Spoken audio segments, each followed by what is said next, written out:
Australia to get nuclear subs. Let's have a look. Hello everyone, Florian Heise here, and welcome to another episode of HeiseSays.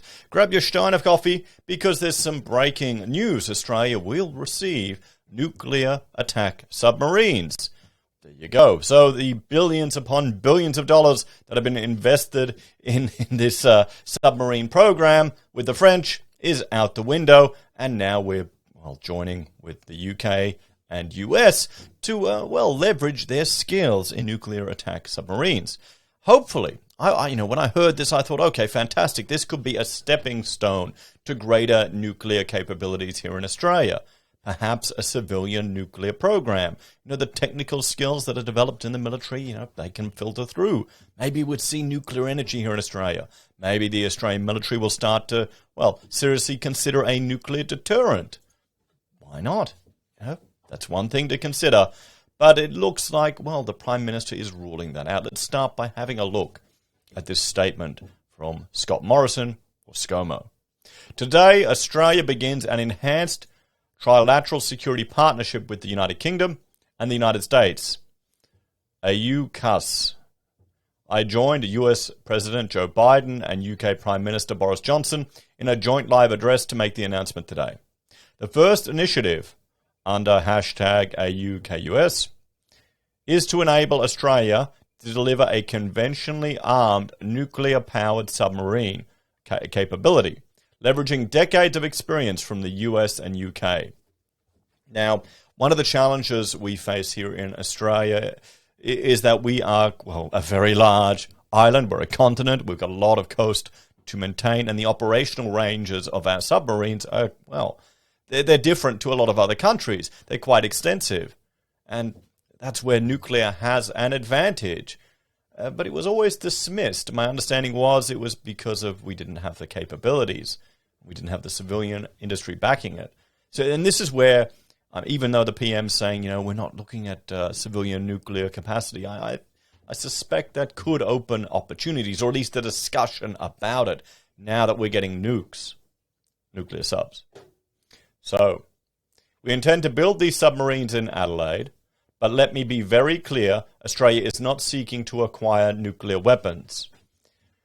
Hopefully, Adelaide, they're very, they've got a history of manufacturing and shipbuilding there, and the Collins class, for all of the negative media that they received, in the end, they were a very quiet, very effective submarine. This new partnership is an historic opportunity for our three nations to protect shared values and promote security and prosperity in the Indo-Pacific region. Military modernization is occurring at an unprecedented rate in the Indo-Pacific. Capabilities are rapidly advancing and their reach expanding. The technological edge enjoyed by Australia and our partners is narrowing. Managing a fleet of nuclear-powered submarines will allow Australia to play a stronger role in contributing to the stability and prosperity of our region, not just for ourselves, but for our friends and for our neighbours. There you go, and you've got some images here of the submarines. That's how people are commenting. The manned nuclear subs will be obsolete very quickly. Brilliant news, great. Another commitment to future war we should have nothing to do with. Welcome to the world. You've finally done something useful. Are you going to ask taxpayers to pay a levy for this? For a nation surrounded by water, our number one defense to foreign powers shouldn't need to surface regularly to recharge its batteries. Yes. So, people seem positive with this. I see it, frankly, as good news. So how is the media reporting on this? So let's have a look here. This is from the ABC. Australia, and this is a few hours ago, so we'll look at a newer piece here, but this is, highlighting the fact that the French-designed subs will be scrapped.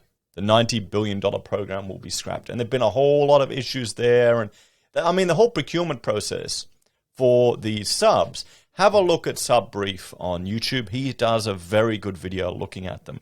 While, as he argues, they would be quite capable submarines. Just the process we went about going towards it, the tendering process, we backed ourselves into a corner. I don't understand how our bureaucrats would do that. Well, I completely understand how they do that, and it's frustrating. So, Australia to get nuclear-powered submarines will scrap the $90 billion program to build French-designed subs. So, there you go. I wonder if we're going to modernize existing nuclear subs. So, Australia's next submarine fleet will be nuclear-powered under an audacious plan that will see a controversial $90 billion program to build up to 12 French-designed submarines scrapped. The ABC understands Australia will use American and British technology to configure its next submarine fleet in a bid to replace its existing Collins-class subs with a boat more suitable to the deteriorating strategic environment. Australia, the United States, and Britain are expected to jointly announce a new trilateral security partnership on Thursday with a focus on aligning technology and regional challenges.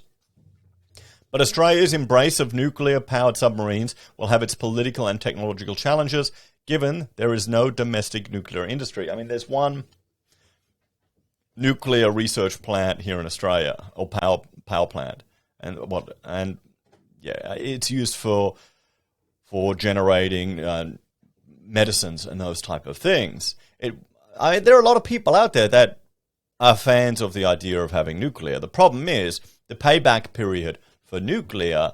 It takes some time. It's not like, sticking up some wind turbines. It's longer than an election cycle, let's just say, and that's the problem with it. And we've got a lot of ignorant people that are quite fearful of just nuclear tech here in Australia. The new three-nation security pact, called AUKUS, will be seen by China as a bid to counter its regional influence, especially in the contested South China Sea. The nuclear subs would likely be based in Western Australia. So, in 2016, the Turnbull government announced French company Naval Group, then known as DCNS, had been selected for this country's largest ever defence contract to design and build regionally superior conventional submarines. The ABC understands Prime Minister Scott Morrison convened a National Security Committee of Cabinet on Tuesday ahead of coordinated announcements in Washington and London. Cabinet ministers were given special COVID exemptions to travel to Canberra for the top secret discussions. In a highly unusual step, the Prime Minister also invited Labor leader Anthony Albanese and 3 of his senior shadow ministers to be briefed on the plan. American media reports say US President Joe Biden is scheduled to deliver brief remarks about a national security initiative on Wednesday afternoon in Washington local time. A well-placed military source has told the ABC the Defense Department's General Manager of Submarines, Greg Sumont, has called an urgent, clear lower decks meeting for tomorrow morning to discuss the dramatic development. Another senior official said top-secret briefings have been arranged at the Defense Department on Thursday. Inside military circles, there is also speculation that the transition to a new nuclear submarine program could initially be overseen by retired U.S. Vice Admiral William Hilliardus, who chairs the federal government's Naval Shipbuilding Expert Advisory Panel. Government sources say Mr. Morrison tried unsuccessfully to line up a phone call with French President Emmanuel Macron on Wednesday, but it has now been instead scheduled for Thursday. Yeah, the French probably won't be too happy. The ABC has been told that news of Australia's decision was instead delivered to Paris by the Secretary of the Defense Department, Greg Moriarty. Allied naval presence is expected to increase north of Australia, including in the contested South China Sea, as part of a coordinated tri-continental push against Beijing territorial aggression.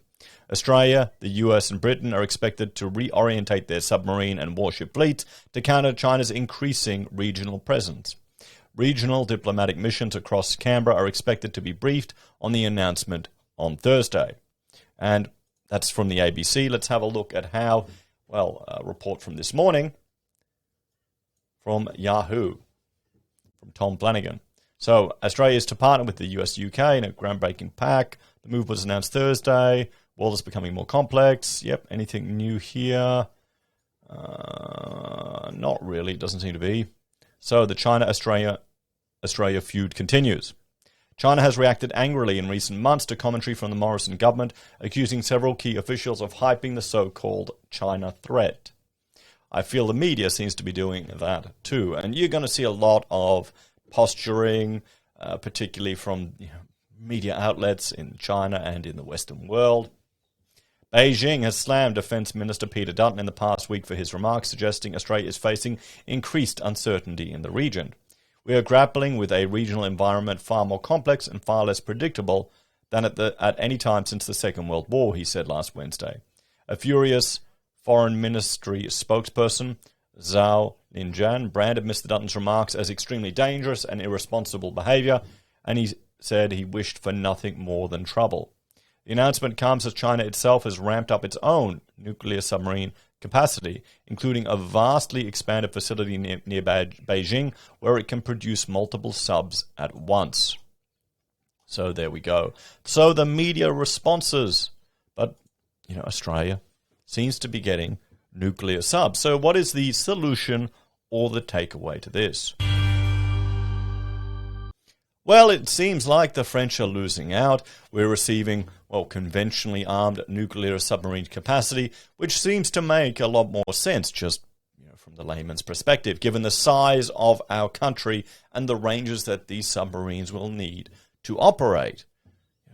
Makes a lot of sense.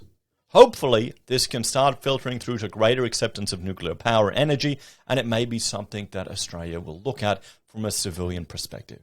And then, if we can get cheaper power here for all of us in Australia, we might have a chance of having a competitive manufacturing sector. That's just one part of the challenge. What do you think, everyone? Are you excited about this news? Do you think it's a good move? Or is it just more drum beating and more money wasted on military machines that, God forbid, we never want them to use? As always, thank you for watching. Like, share, and subscribe to the channel. Let me know your thoughts and opinions on this one in the comments down below. If you're a fan and enjoy the content I create here, there are a few ways you can support us. You can join us on YouTube or Patreon. Sign up for SelfWealth or Stake. And until the end of the month, Stake is, they're taking applicants for a beta program where you get free share trading on ASX CHESS shares. So ones with, your name, not a third party holding it on your behalf, until next year. So guys, use my referral link, sign up to that. You'll help me bump me up in the list, and you might get a shot at it as well. But then next year, Stake are bringing $3 trades, guys, which, hey, $3 is $3. I know it's 3 7-Eleven coffees that you have to bear the burden and the price every time you make a trade, but it's less than competitors, and I like to see competition everywhere. Not like our submarine procurement process, which was a complete dog's breakfast. But anyway, we'll have to see how this new one goes. You can also support us by using our referral links from Amazon, eBay, Independent Reserve, or AussieBroadband, buying our merch from HeiseSays. You can see the pocket squares there, using our Gold Pass or PayPal. Take care, everyone. Have a great day. I'll see you next time. Bye for now.